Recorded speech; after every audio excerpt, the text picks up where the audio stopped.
Sherlock Holmes, The Rediscovered Railway Mysteries and Other Stories, by John Taylor. Read by Benedict Cumberbatch.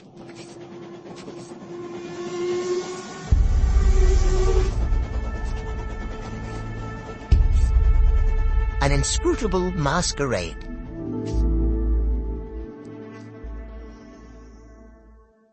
In a drawer in the bureau of an upstairs room of my current home, there is a locked cedarwood box, which I inherited as a youth from my grandfather.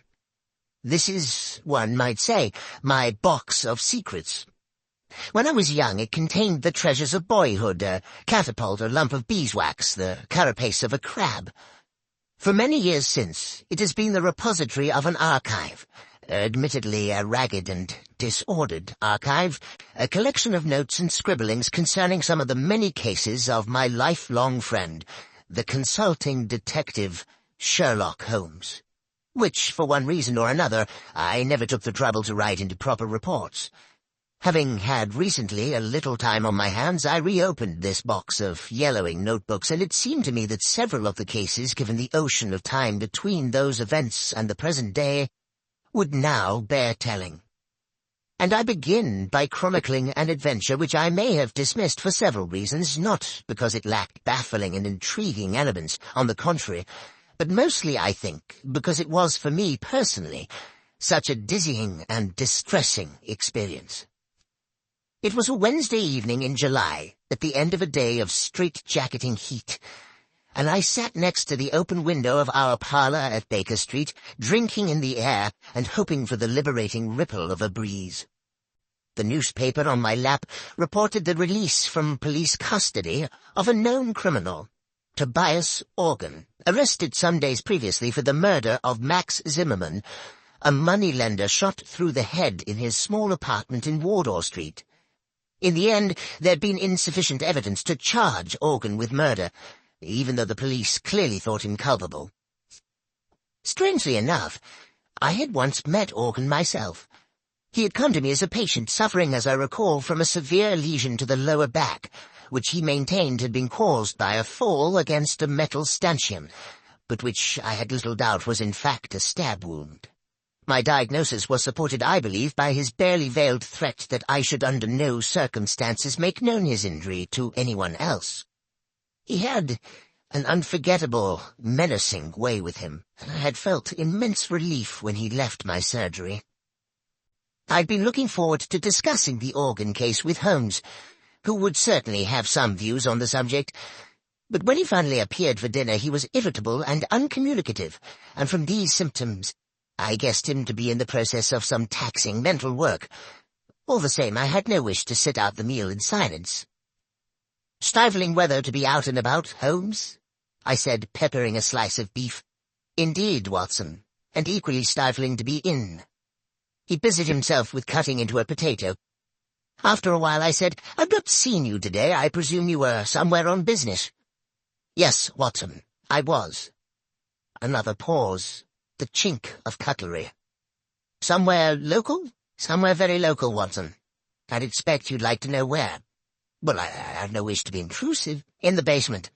I've been all day in the basement of our house, and since your desire not to be intrusive is clearly straggling against your overwhelming curiosity to know, I will tell you why I was there." And he paused and smiled, in the full confidence that you will not breathe a word to a soul about it. "By Holmes, of course not, and on the understanding that if I do tell you, you will not be able to leave this house until my work is complete." "What?" I put down, almost dropped, my knife and fork. "You don't mean not leave at all?" "That's precisely what I mean. So it may be that you would prefer to forego my secret rather than consent to becoming a prisoner here for what might be several days." Hopelessly intrigued, I gave no thought to the discomfort of being shut indoors in this sultry heat, no thought to the boredom, not even any thought to the fact that I had appointments in my diary. "I'm prepared to abide by your request, Holmes." He stood up from the table, his meal unfinished, and went across to the hearth to retrieve his pipe and tobacco pouch. As he filled his pipe and lit it, he sank into his armchair. "I believe you have been preoccupied with the case of Tobias Organ, Watson." Yes, it has been on my mind. How? You twice left the newspaper open at that page. The moneylender Zimmerman, a legitimate businessman with a wife and young children, was murdered with an army rifle. The police have many reasons for believing Tobias Organ to be guilty of the crime. One of these is that he owns an army rifle. Organ, of course, denies that his firearm is the murder weapon. Well, yes, I said, one would expect he would. But suppose, said Holmes, suppose there was a science which could with certainty tie a bullet to the gun which fired it. Well, that would be marvelous, I said. But there isn't there? Well, Watson, let us say that such a science is seminal. It is exactly this problem which I am wrestling with at present in the basement of the house. I've set up a laboratory of sorts down there where I can conduct some experiments. Progress is promising, and if the results are as I expect, they will certainly send Tobias Organ to the gallows. But Organ is an utterly ruthless villain, undoubtedly guilty of a number of murders, but devious enough always to palm them off on others. If he were to gain even an inkling of my work, we would be in the utmost danger. I can see that you would be in danger, Holmes, but how might I be? As I say, Watson, Organ is ruthless. To get at any enemy, his favorite trick is to abduct someone close to his adversary, often with, I'm afraid, horrific consequences. You know too much now, and since I'm not prepared to put you at risk in that way, I fear you must sit it out in these apartments. You must not answer the door, you must stay away from the windows, no visitors. You must lead the life of a prisoner until such time as this matter is settled. Well, I said, it might be good for me. I have a medical paper to write, and the period of confinement might induce me to keep my nose to my studies. Excellent, Watson. I'm sure your sacrifice will not be in vain. I really did not see myself sacrificing very much at all. I spent the evening cancelling all appointments for the following week, and went to bed rather looking forward to a few days of fruitful incarceration. The morning found me in a hopeful mood in what appeared to be an empty house. Holmes, I presumed, had already descended to his basement laboratory. Our landlady, Mrs. Hudson, had left me a pleasant, cold breakfast, an indication that she herself had had to leave the house early. The day, while already warm and bright, had not yet begun to turn oppressive. The clock over the hearth ticked slowly as I settled down to my books, experiencing for the first time since my student years some of the quiet ecstasy of study. By midday, the room had become hot. My concentration meandered and thirst plagued me. I wandered downstairs to Mrs. Hudson's apartment and found her still absent, so I proceeded down to the basement to ask Holmes whether he knew what arrangements had been made for lunch. The door to the basement was shut, and when I tried the handle, I found it to be locked. From within, I could hear the occasional crack of what sounded like a gun being fired, and the grind of metal on metal like ball bearings rolling round an iron bowl. "Holmes, are you there?" "Watson, what are you doing here?" "I'm in the process of an investigation." "Indeed?" "Yes, I'm trying to find out what's happening about luncheon." "You'll have to prepare something for yourself," he called back. "I'm afraid I've sent Mrs. Hudson away. I cannot risk the lives of innocent people, and Watson, be so good as to keep away from the basement. Confine yourself to our own rooms and to the kitchen. There's a good fellow." "Very well, Holmes, but—" "Yes?" "I really would very much like a newspaper." "I'm afraid you must do without. Neither of us can take the chance of leaving here until this business is complete. Now please let me get on." I trundled to the kitchen. I managed to find myself some bread and cheese, which I took back upstairs. Our rooms were now very hot, and since I was forbidden to sit near the window, I ate my luncheon over my books, dropping crumbs into the creases of Gray's Anatomy, and beginning to feel restless. After lunch, I managed to force myself to a little more work, but by 3 o'clock had fallen asleep in the armchair. I woke to hear the sounds of evening traffic moving along Baker Street. I listened with something like envy to the busy hubbub of those who were free to come and go, who had families to return to, and simple feasts awaiting them at convivial tables. My lot seemed bleak by comparison. Holmes did not emerge from his infernal basement, and Mrs. Hudson did not appear with an evening meal. I cannot recall how the rest of the evening passed. The heat absorbed during the day by London's pavements now radiated back to thicken the evening air. The world outside of which I had no news became gradually silent, and I, hungry and disconsolate, went finally to bed. The next morning, after a makeshift breakfast, I got down to some work, and was well into the argument of the paper I was writing, when I began to realize that the room was again beginning to become airless and oven-like. Determined not to succumb to lethargy as I had the previous afternoon, I decided that despite Holmes's strict embargo on going near the window, I simply must have some air. As I raised the sash, I saw a cab approaching along Baker Street and stopping directly beneath the window. The passenger who stepped out was Nicholas Cartwright, an old university friend now writing for the Times. I hadn't seen him for a couple of months, and he seemed about to pay a surprise visit. Desperate as I was for company, I could not forget the promise I had made to Holmes to admit no visitors. The doorbell rang. My first idea was to wait for Cartwright to give up and go away, but there quickly came a second ring, and with it a call from the street through the now open window. "Watson?" A note of anxiety in his voice suggesting that all was not well. Cartwright was a good friend. I did not see how I could linger there pretending to be deaf when he might be in need of my help. I dashed down the stairs and opened the front door. "Watson, so pleased to have found you." The statement immediately struck me as odd, as did Cartwright's whole demeanor, but mindful of the proximity of Holmes in his makeshift laboratory, I whispered, "Look, old chap, odd things are going on. Come up, as quietly as you can. I'll explain there." A sudden sharp crack issued from the depths of the house, and I hoped that, preoccupied as he was, Holmes would have no inkling of the presence of my visitor. As we entered the parlor and shut the door, Cartwright said, "Watson, I've been worried about you. I didn't even know if I'd find you here." "Worried?" "Yes. The story in the Gazette regarding yourself and Mr. Holmes, did you know it was in the papers?" "Cartwright, I haven't the least idea what you're talking about, and as for newspapers, I haven't seen one in days. Here." He tossed me the paper, open at about the third or fourth page, and I read the following headline and accompanying article. "Sherlock Holmes and Dr. Watson part company?" After several years of celebrated collaboration, the eminent consulting detective Mr. Sherlock Holmes and his medical companion Dr. John Watson have terminated their professional partnership and it seems simultaneously ended their personal friendship. Mr. Holmes said that while he continued to hold Dr. Watson in high esteem and to regard him as a man of exceptional honor and professional competence, circumstances upon which he could not and would not elaborate had made it expedient for them to go their separate ways. There was no comment from Dr. Watson. I stood for a moment holding the newspaper and averting my gaze from Cartwright. Who had written this? Did Holmes know about it? Was there some truth in it? Was Holmes's exile to the basement a way of keeping me at bay while he found alternative lodgings? "This is today's Gazette?" "Yes, Watson. I see you knew nothing about this."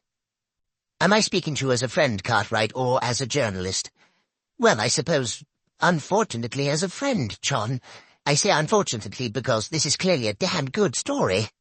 But if you wish to talk to me off the record, so be it." "Off the record, then. I know nothing of this, and I don't know whether Holmes has had a hand in it. He's conducting some very secret business at present, and possibly it's connected to that. That's all I can tell you, I'm afraid."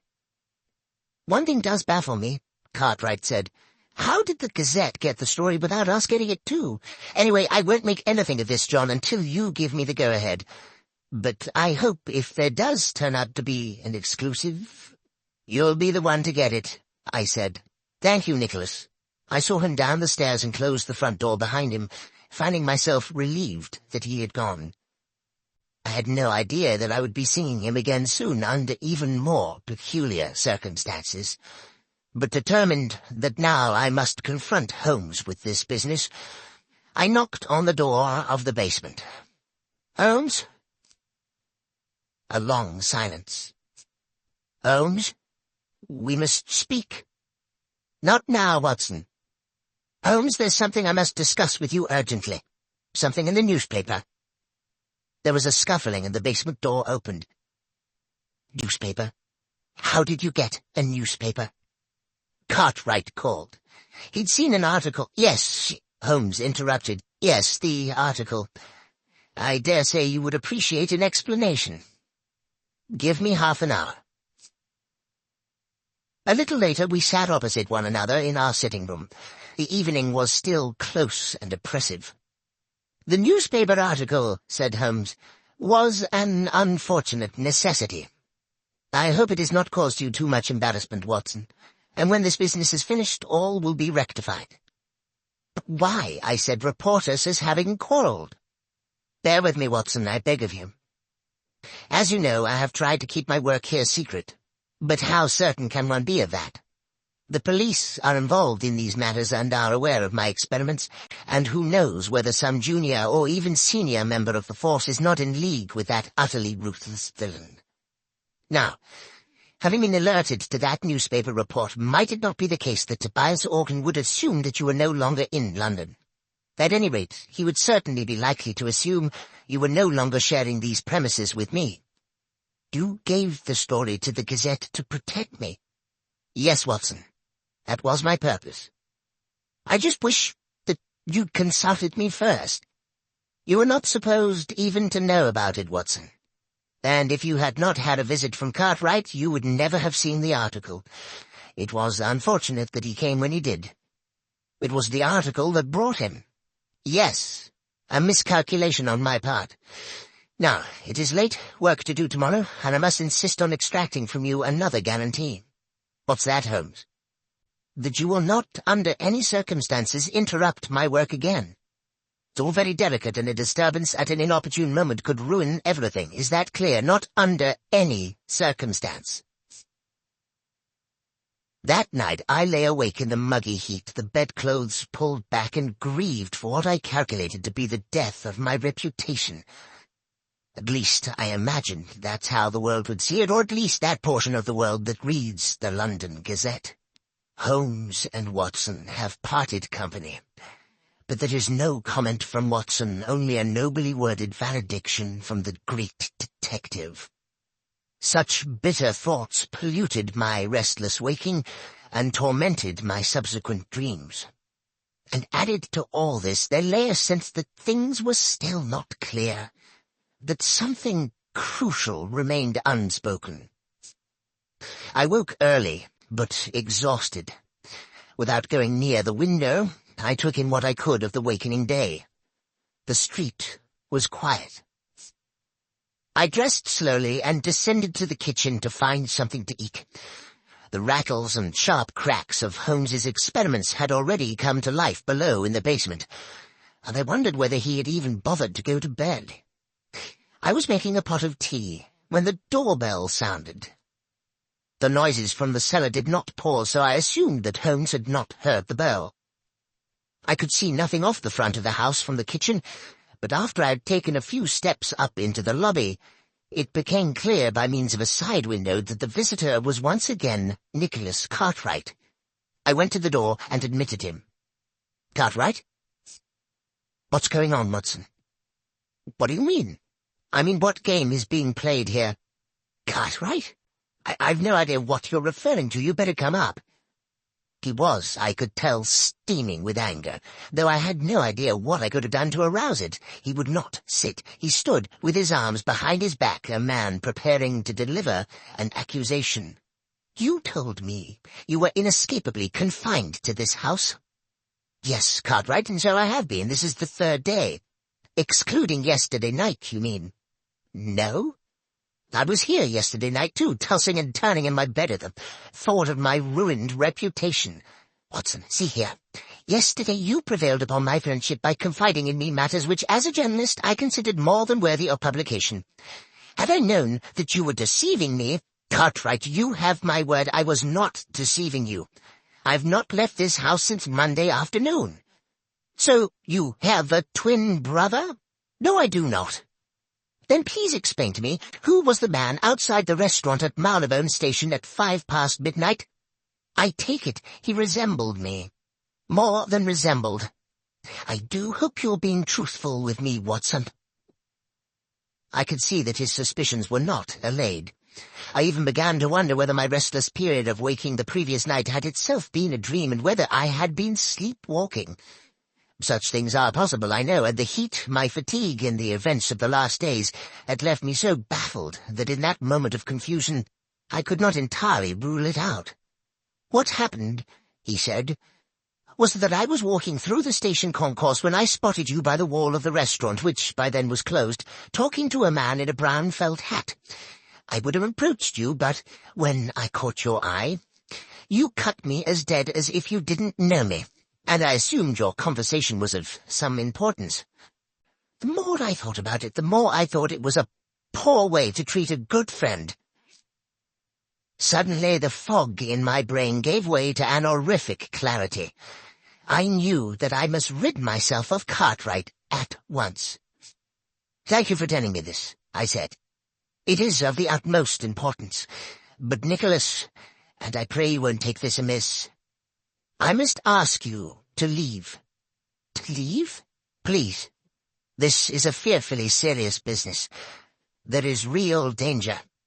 You're not just trying to get me out of the way, Watson." "That's exactly what I'm trying to do, Cartwright, but for a very good reason. Believe me, you will have your story." "Very well, John. Very well." At the front door he patted me amiably on the shoulder. I shut the door on him and leaned against the wall, trying to get my thoughts in order. Holmes had instructed me not under any circumstances to trouble him again. Yet this situation was possibly critical. If Tobias Organ had hired some impersonated look and sound so like me that even Cartwright, who had known me for years, could be convinced, then Holmes might also be deceived, and then what power they would have in their hands. If I could not speak to Holmes, I could at least alert him by other means. I ran up the stairs with the idea of writing a note which I could slip under the basement door, but as I reached our rooms, I heard a cry from the street. Without thinking, I ran to the parlor window. 100 yards southwards along Baker Street, 3 men were struggling. 2 of them were bundling the third man into a cab against his will. It was Cartwright. I dashed down the stairs and ran into the street. The driver of the cab had already whipped up the horse and moved off at a lick, but I gave chase, fury and outrage fueling my progress. I pursued them for a good half a mile until eventually they outpaced me, and I stood gasping for breath outside St. Vincent's Church. I sat on the pavement. I needed Holmes's help. The transgression of a broken promise was a trivial thing, surely, in the context of this appalling incident. I would go to him immediately. Aware that, in the haste of my pursuit, I'd left the front door of the house open, a new anxiety overcame me. Clearly this kidnap was the work of Organ's ruffians, and who was to say that they would not take advantage of an open door? I trotted as briskly as I could back to Baker Street. But the door was no longer open, and on such a close and windless day I thought it unlikely it had been closed by a draught. The horrible thought occurred to me that someone may have already got in. And then everything seemed to tumble into place. Cartwright's abduction had been intended to draw me out of the house so that the man masquerading as myself could gain entry. Holmes would be unaware of this. He would eventually open the door of the basement to his assailant, and believing it was myself he was admitting, would offer the easiest of targets. I'd left the house without a key, but I knew there was a possibility of access via the rear of the terrace. This entailed my knocking at the door of our neighbour, Mrs. Harben, an elderly, amiable woman who seemed happy to allow me access to the rear of the building. Here I was obliged to scale a wall to the yard outside the back of our own dingy basement, the front room being that which Holmes had taken for his makeshift laboratory. There was no light within. I opened the door with infinite slowness. The noise of Holmes's experiments seemed to have stopped. The door that connected this room to the front half of the basement was 6 or 7 short paces away, but it was too dark to see whether the bare floorboards were liable to move and groan when I trod upon them. I tested each step before lowering my weight, and moved with the floating motion of a rather overweight pantomime artist. 1, 2, 3. Then there was movement behind me. A hand was clamped across my mouth and an arm locked around my throat. The grip was expert. I could not breathe or move. The hot breath of my assailant in my ear whispered, "Doctor, do not cry out. I'm going to release you and you will turn round slowly and face me. You must not make a sound. Tap my hand, if you understand." I reached up to the hand around my throat, and obediently I tapped it. The arm released me, and as quietly as I could I took a deep draught of air, turning as I did so. "Lestrade!" "Shh! Yes, Doctor. Wasn't expecting you here. Or rather, in a sense I was, but since you are just about to arrive, I wasn't expecting you to come in the back way as well." The policeman smirked at his little conundrum. "Will you explain to me?" I began. "What on earth you mean?" "Not now, Doctor," he said. "Glad you're here, though, sir. An additional pair of ears.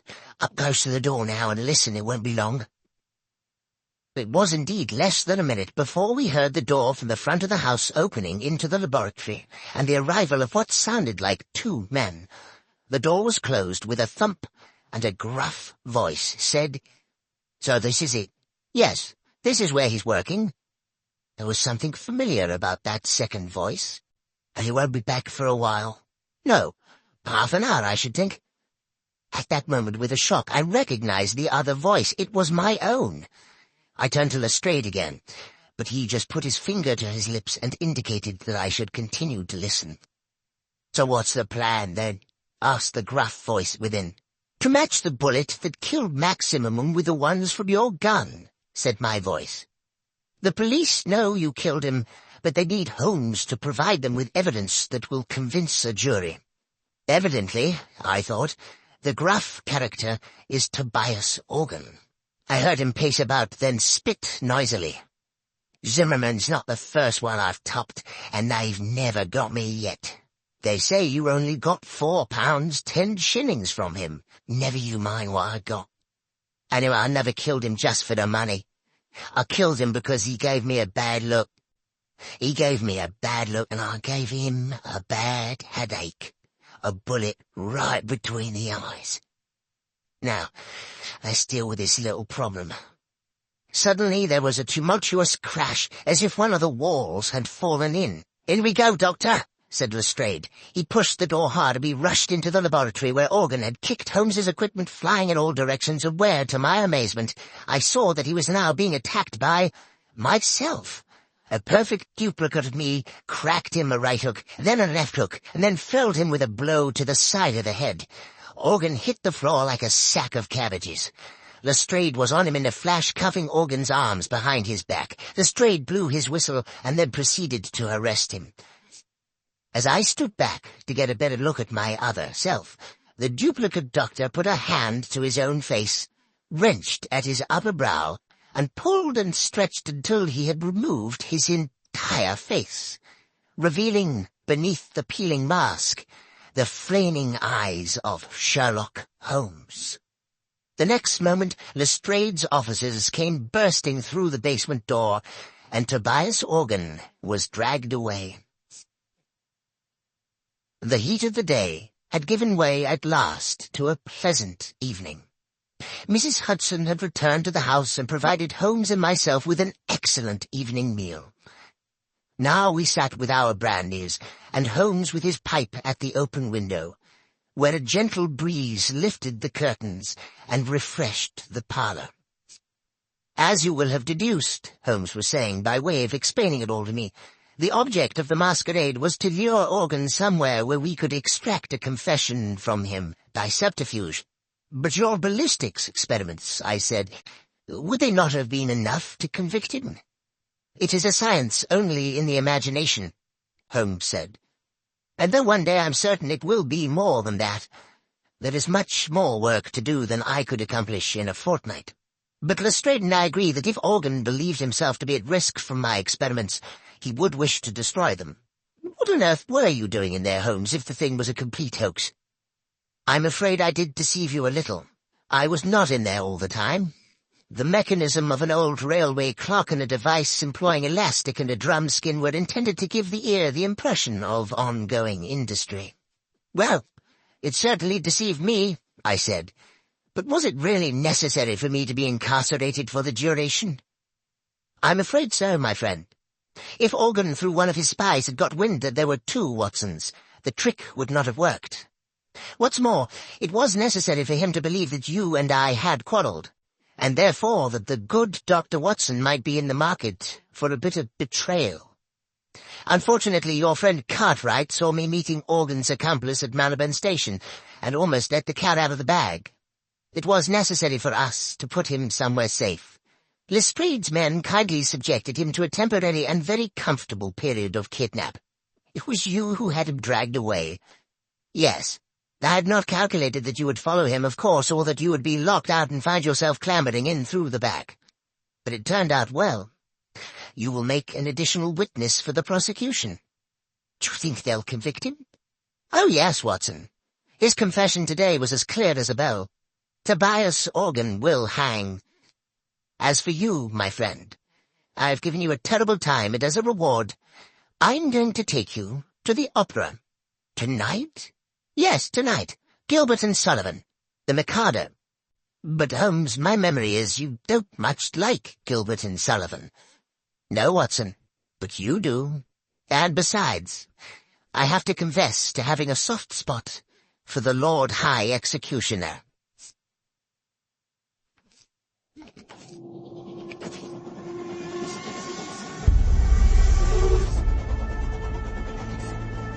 The Conundrum of Coach 13. On an October morning, when rain streamed from the black clouds that swept above our Baker Street lodgings, I found my friend Sherlock Holmes in a similarly overcast mood. He had not had a case in weeks, not at least what he called a decent case, and he had been huffing and puffing about the house for 2 days. It was with some relief to both of us, therefore, that we heard the slowing approach of a cab in the street outside, and both moved eagerly to the window. The hansom did indeed stop directly beside our door, and after a moment, a large and finely dressed middle-aged gentleman emerged into the downpour, paid his fare, and rang our doorbell. Holmes was smiling. Now what could make a rich American so distressed, Watson, that he would come pell-mell here to us from Paddington? An American? I said, drawn irresistibly as usual into Holmes's tantalizing games. Certainly, and I think a formidable character. And you wish to tell me how you deduce all that, Holmes? I deduce his distress and his nationality from the fact that he just tried to pay the cabby in American dollars before recalling which pocket held his pounds sterling. As for his coming from Paddington, that was the easiest of all, for the driver of the hansom is Henry Brown. I'm surprised you do not recognize him, who always works from the Paddington rank.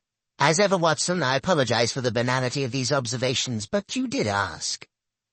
By now there were footsteps on the stairs, as Mrs. Hudson escorted the visitor to our apartment.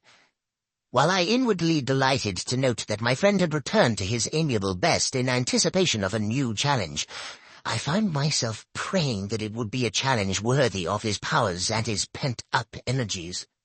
No sooner had the door opened than the huge, rotund figure of our visitor, bright in a cream suit, burst into the room like an actor onto a stage determined to establish his character instantly. "Mr. Holmes?" boomed the American voice as both his arms swept forward to grasp my right hand.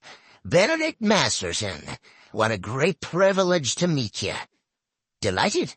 But I am Dr. John Watson," I replied. "This is Mr. Sherlock Holmes." With equally booming apologies, he bowed charmingly to me and turned to my friend. "Ah, yes. Now I see. Unmistakable, unmistakable." The impression given was that he had found the first Sherlock Holmes of his acquaintance a little short of his expectations. "Mr. Holmes, I wish to ask you to act for me in a business both mysterious and distressing." "You had better sit down, Mr. Masterson," said Holmes, "and tell us everything." and having settled his cream-covered bulk into an armchair and accepted a cigar, which he continued to puff anxiously as he spoke, the American told us his story. "I am a dealer in gold, gentlemen. Gold has been my life. My father owned small mines in Nevada, which gave us a comfortable living. In my turn, through judicious trading, I've made these assets yield a fortune. I came to London last week because your own Bank of England had made an order for a substantial quantity of gold bars to boost its reserves. The bullion was shipped into Bristol harbor and transferred yesterday onto a chartered London train for transfer to the bank. I have been in London doing the paperwork, of which there is, let me assure you, no small amount. And I went to Paddington this morning to meet the consignment. The train was there. The gold was not." "I see," said Holmes. "Stolen." "Undoubtedly. How much?" "We're talking 4 or 5 millions, Mr. Holmes. That's a large loss. Is the gold insured?" "Indeed it is, but you know insurance companies, Mr. Holmes. They are ever suspicious, and the circumstances of the gold's disappearance are, to say the least, rather strange." "The details, Mr. Masterson," said my friend, "if you please." "Well," continued Masterson, tapping a thick cylinder of ash into the ashtray, "I'd asked to commission an overnight train, and also insisted that it be discreet, not armored or escorted or in any way having the appearance of a specially secured conveyance. I was offered the charter of a passenger train which returns empty from Bristol to London once a week, and which railwaymen jokingly call the Bad Luck Special. Not because anything has ever happened to it, but because it normally consists of 13 empty passenger coaches, as indeed it did on this occasion. I insisted that the gold be packed in steel containers, each locked with a unique key. You will appreciate the gold itself, gentlemen, is a weighty metal, so each box contained only as many bars as would enable the containers to be carried. In order to prevent the possibility of them being removed from the moving train, I ensured that while it was small enough to go through the open carriage door, they were too large to pass through the windows, even with the windows slid down to their largest aperture. I then arranged for the doors of the bullion carriage to be locked from the outside so they could not be opened until the train reached London. The train was empty then, apart from the driver and fireman of the locomotive? No, Mr. Holmes. It is railway practice for all trains to have a guard. A practice I was very happy to comply with, since it meant my consignment would have an overseer throughout its journey, and to this end all the steel cases were loaded into the last coach of the train, coach 13, where the guard could keep a constant watch on them. The man employed for the job was a Mr. Lyons, Mr. John Lyons, a mature and trusted employee of the railway company. Here, strangely, Mr. Masterson stopped and smiled. I inquired whether he had ever worked on the French railways. Gare de Lyons, do you see? Gare de Lyon? Holmes smiled politely and nodded. Oh, forgive me, gentlemen, I could never resist a pun. To continue, the train left Bristol at 3 this morning, as scheduled. But when it arrived at Paddington at 6, the steel boxes of gold were gone. Mr. Holmes, this was an impossible robbery. The train stopped only once for a minute or so to take on water. Hardly time to unload a single box of bullion, let alone 100 of the darn things, weighing in at 150 pounds apiece. And the guard? Asked Holmes.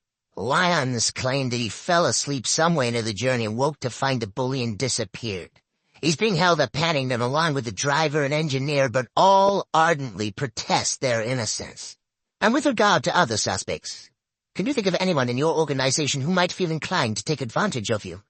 Masterson pinched his lips and looked embarrassed. Well, if I may confide something to you in the strictest confidence, my estranged wife, Laura, still has shares in the company. She believes that she should have more. There is, some bitterness in this regard. However, I know Laura well enough to doubt that she is a thief. My friend simply said, "Thank you, Mr. Masterson. I will certainly take the case on. Would you be so good as to wire Bristol and inform them that Dr. Watson and I are on our way?" "I will, sir." "You mean to go there today?" "Indeed, yes, as soon as I have made a check or two at Paddington Station." "Well, I surely thank you.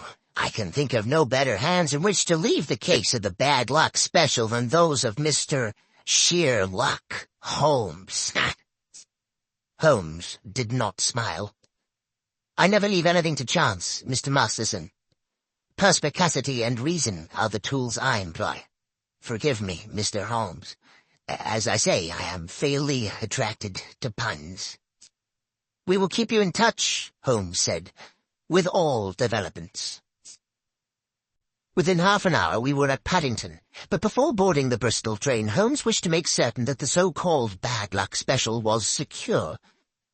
The train had been shunted into a siding, and we were relieved to find that police responsibility for the case had fallen to Inspector Stanley Hopkins, a young but ambitious detective with whom Holmes and myself had had numerous dealings in the past. Hearing that we were being engaged by Mr. Benedict Masterson, the inspector agreed to watch over the train and make sure it remained undisturbed until our return to London. It was still raining when we arrived at Bristol, where we met the station foreman, George Willits, an amiable man in his 50s who gave the comforting impression of having been in his job for a lifetime and knowing the whole business inside out. Willits had been on duty the previous night and took us directly to the goods platform from which the bullion train had left. Though he did his best to be of assistance, he looked painfully weary. "I apologize to you gents for my appearance," he said, "but I was on night shift last night seeing out the special. Was just about to go off when the message came from London about the theft, so I've not yet been home to bed." "We won't keep you long, Willits," Holmes said. "I understand you were here when the bullion boxes were being loaded." "I was, sir. Supervised them myself. Watched them being lifted into the guard's carriage at this very spot, before I sent the signal to bring in the rest of the train. The guard's coach was not connected to the train while it was loaded." "That's right, sir. The rest of the train was shunted out of the siding and then coupled up just before she was due to leave." "And who brought her in?" "Tommy Marriott, the engineer, and his fireman, Pat McGlinchey." "Old hands?" "Not quite so much a fixture as myself, Mr. Holmes, but they've been around the best part of 10 years. They're sound men." "Good.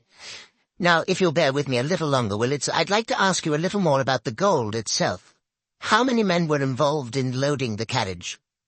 "Well, sir, it was quite some operation. Took 4 men to load each box, 2 inside the carriage, 2 outside. Damn heavy things, if you'll excuse me, sir. Over 100 weight apiece, and damn awkward squeezing them through them narrow doors. It was a hell of a job." "And how long would you say the whole business took?" "It was about midnight when they started, and about 2:15 by the time they finished, so almost 80 minutes. "And after it was loaded, was there any delay before departure?" "No, sir. The rest of the train, as I say, was reversed in from the siding.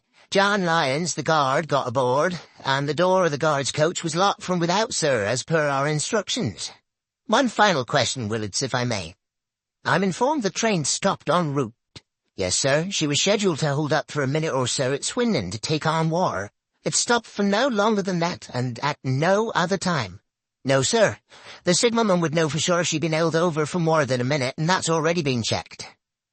Holmes seemed to pause for a moment while he considered all this information, and then he said, "Willits, I am most grateful for your detailed and, I have no doubt, accurate recollections.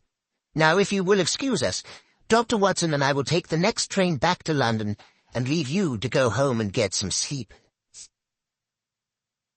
Inspector Hopkins was at Paddington when we arrived, and Holmes immediately requested that he arrange for us to speak to the railwayman who had commandeered the bad luck special on the previous night, Marriott and McGlinchey, the engineer and fireman, and the guard, Lyons. At a dark office of the railwayman's quarters, on one of the grimmer outer platforms of Paddington Station, the 3 men sat disconsolately on rickety wooden chairs. It occurred to me that they had by now been detained in this dismal place for several hours, and when Holmes and I were introduced to Lyons, he barely had the energy to nod to us. But he did speak, his words almost drowned in the muffler which half covered his mouth. "I dare say you think me a thief, Mr. Holmes, from what you have heard.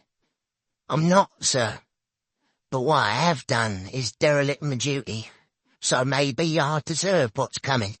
"I want to assure you, Mr. Lyons," Holmes said, "that my intention here is to uncover the truth, and uncover it I will. If you are, as you say, innocent of any crime, you have nothing to fear from the law. But tell me how you think you failed in your duty." "Well, I were meant to keep me eye on the shipment, sir, weren't I? But I fell asleep. It's not something I make a habit of, but this time I did. And woke to find the bullion gone. A nightmare, sir. I suppose I should have stopped the train with a pull cord, but I was in a bit of a daze." "How long do you think you slept?" "I thought about that, sir. I remember us passing through the White Horse Valley just before Swindon, and when I woke up, we were about 10 miles out of it and past the Lamsey Water Tower." Holmes looked towards the fireman McGinty, a plump man with rich black curls. "When you stopped to fill the tank, did you notice anything odd?" "No, sir. It was a dark night, and there were no lights there save the fire from the boiler. You couldn't see 20 feet beyond the train." Holmes turned back to Lyons. "I would like you to describe to me the events of yesterday evening." "Well, sir, I wasn't due to start my shift until 1 in the morning, so around about 12 I had a brown ale in the railwayman's canteen and collected some sandwiches and a can of tea for the journey."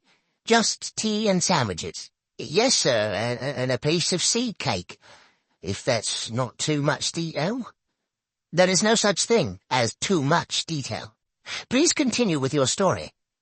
"Well, at about 1:30 I made my way over to the goods platform. They just finished loading the bullion into the end carriage, and the other part of the train had been brought in and coupled up. A gentleman in a suit gave us final instructions. To the engineer and fireman Tommy and Pat here, he said the train was cleared to London, with just the one brief water stop which was under no circumstances to take more than 3 minutes, and if there should be an emergency they weren't to leave the cab. At that point they locked me in with the gold, and at exactly 2 a.m. we were on our way. About a half hour after, I had me sandwiches and a few swigs of tea. It were a clear night, and I sat by one of the windows and watched the stars, contented with everything, sir. That's when I must have dozed, and, well, what happened after that, you know." "Thank you, Lyons," said Holmes. Then he turned to young Inspector Hopkins with a new, fierce gleam in his eye. "If we may, Hopkins, I should now like to inspect the train." We made our way along the track to the engine sheds, and after checking the locomotive, searched through each of the 13 coaches, whose number I carefully counted myself, until we arrived at the last, the guard's coach, in which the gold had been transported. "Now I have been assured," Holmes said to Hopkins, "that the doors of this coach were locked from the outside for the duration of the journey." "Yes, Mr. Holmes." "Yet it was possible to move along the train through the coaches via the connecting doors?" "Yes." "And what of the other coaches?" "I checked them. Their outer doors were all locked too, but it would have been impossible anyway for the thieves to have moved the containers along the train to jettison them from another carriage. The boxes of gold were too big to pass through the connecting doors. All that had been carefully calculated." "But is it quite certain," I ventured, "that the boxes could not have been opened and the gold removed bar by bar?" "Quite certain," said Hopkins. "Not without the original keys. They were unique to each box." "Besides, Watson," said Holmes, "if the boxes had been opened here, then, with or without the gold, they would still surely be here now. Speaking of which, Hopkins, the carriage is just as it was found when the doors were first opened this morning. As I said, Mr. Holmes, nothing's been touched." Holmes took an initial sweeping glance around the carriage interior, then stooped to pick something up from the floor. "This brown paper, I presume the wrapping for the guard Lyons's sandwiches." "Yes." "This is can of tea?" "Yes." "Curious that he had a can of tea?" No. Curious that a man under stress should be so painstakingly tidy." "I don't understand, sir." Never mind. What do you make of this, Hopkins? Holmes had picked up from the corner a loop of scarlet fabric, silken and ruffled. I don't know, Mr. Holmes. I was completely baffled by it. It seems to be a small decorative item of some sort from a lady's wardrobe. A hair tie, I should think, I said. How might it have got here? I don't know, Doctor, I'm sure. But I suppose it's theoretically possible that someone might have concealed herself in another carriage. Holmes had put the object to his nose. There is a perfume to it, he said, but faint, as though it had not been worn for some time. Could it belong to the thief? I asked tentatively. Possibly, said Holmes, though I think that might have been a thief too many. He stooped to replace the scarlet fabric on the floor of the carriage. I think we are close to a conclusion, Watson. Hopkins, I should like to talk to the guard lions again, and to the driver and his fireman. Please make sure that there is at least one other police officer present, and we must be sure to invite Mr. Benedict Masterson to our little denouement, since he's been kind enough to pay the fee for this investigation. By the time Masterson arrived, the clock was approaching 9, and we sat in the old mess room bathed in dingy yellow gaslight. The rain rattled ceaselessly on the roof and windows, and, when we were all assembled, the 3 weary railwaymen, along with Benedict Masterson, Inspector Hopkins, a junior officer, and Holmes and myself, the gathering became hushed and expectant. Masterson said, "Well, this has certainly been a baffling business, Mr. Holmes, but I assume we're here because you've picked up some clues along the way. You are certainly a man equal to his reputation, sir." The inspector mentioned a red silk trinket of some sort. "Yes," Holmes said. He produced the item from his pocket. "This piece of perfumed fabric. The clear message is that someone was concealed in the carriage with the bullion." "I see. And moreover, I put in that the concealed person was probably female." Masterson appeared a little shaken. "Female, you say? Oh, dear." "If I may," said Holmes, "we will return to that later. Mr. Lyons, let us revert for the present to the subject of your sandwiches." "My sandwiches again, sir?" "Indeed.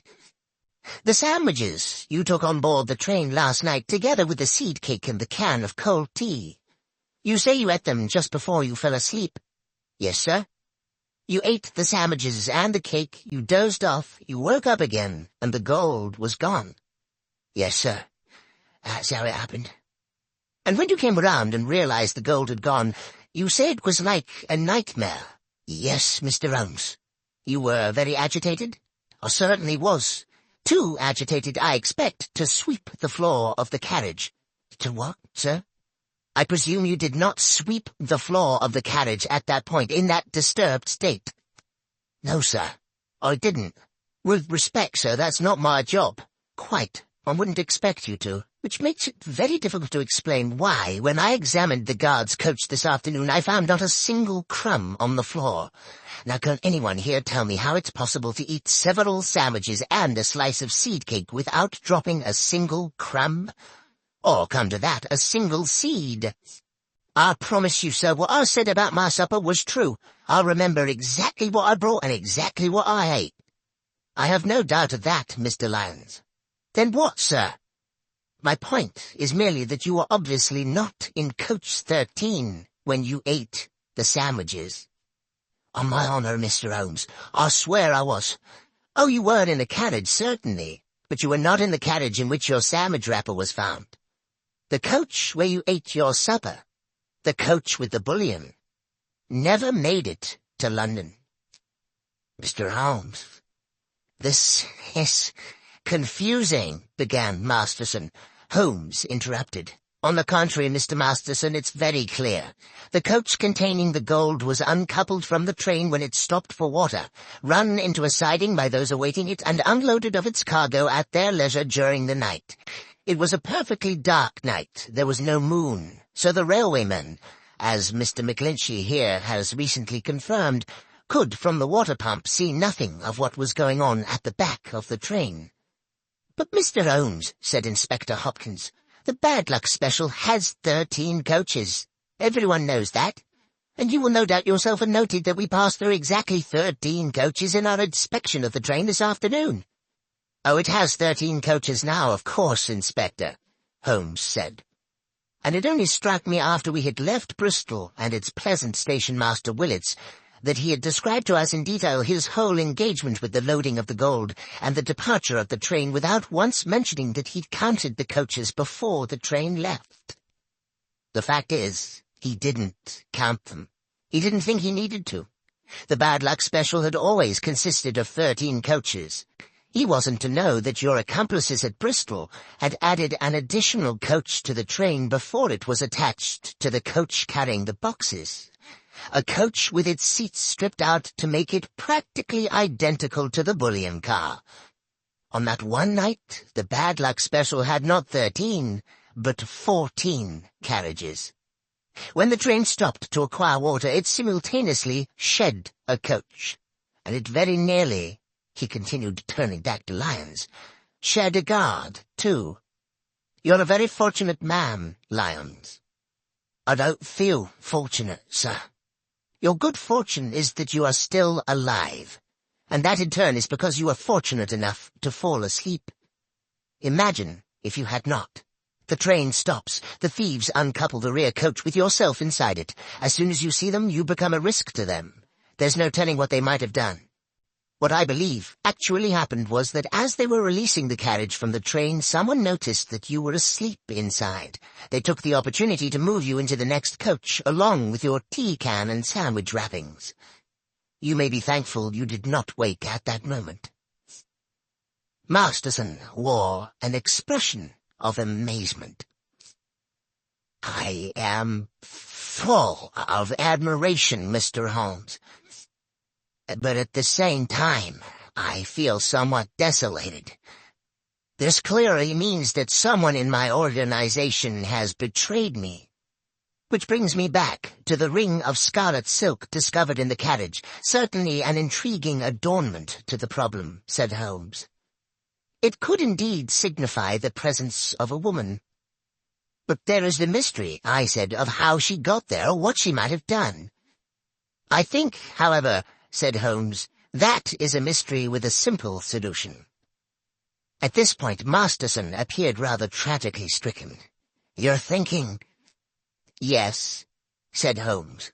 "You're thinking that my estranged wife, Laura— Dear God, that foolish woman. Oh, come along, Mr. Masterson. You know full well your wife had nothing to do with it. There was no one aboard the train save the 3 men here, driver, engineer, and guard, and none of them had anything to do with the robbery." The 3 railwaymen looked at one another as though they had suddenly had revealed to them their entitlement to a joint fortune. "As for the thieves," said Holmes, "they are to be located somewhere nursing a hoard of bullion, apart, of course, from their paymaster, who is sitting here with us. Is that not so, Mr. Masterson?" Masterson blustered and steamed. He was outraged. This was absurd. "How dare you, sir? What evidence have you for such an outrageous suggestion?" "I had misgivings from the beginning. I could not understand why you came to me so quickly after the theft had been discovered when you had so much else to deal with. I see now that you were at pains to demonstrate to the insurance company that you were doing all in your power to recover the bullion because, of course, if you could have both the gold and the insurance money, you would have considerably augmented your fortune. But worse still, what your partners in crime would have done to Mr. Lyons, had he not had the good sense to fall asleep on the job, hardly bears thinking about. You were prepared not just to steal, but to be an accessory to murder. This is speculation, Mr. Holmes. This would not stand up in court. You should be looking for another felon. What about that red silk ring?" "Ah, yes. You've been very subtle about that, Mr. Masterson. Suggesting your wife's name one moment and the next assuring me that she could not possibly be implicated. I doubt whether you thought she would be, but you certainly sought to throw me off the scent." What was that item, if not a red herring? And is that not, for those who like to play games with words, another way to say, a red herring? What fun you no doubt planned to have with that joke, Mr. Masterson, had you got away with this business. Now it seems the joke is on you. That was one pun, Mr. Masterson, which you would indeed have done better to have resisted. But whether justice was fully done is a moot point. In expectation of reducing his own sentence, Masterson eventually divulged the names of his accomplices and led police to the embezzled bullion. And although he was committed to prison for several years, it was clear that once his sentence was served, he would continue the life of a wealthy man. "I can't understand," I said to Holmes a couple of evenings later, "why you seem so damnably happy." "A man is never more content, Watson," he said, "than when doing well what his nature has fitted him to do. On which thought, will you pass me the tobacco pouch? I think we should indulge ourselves in a brace of good pipes."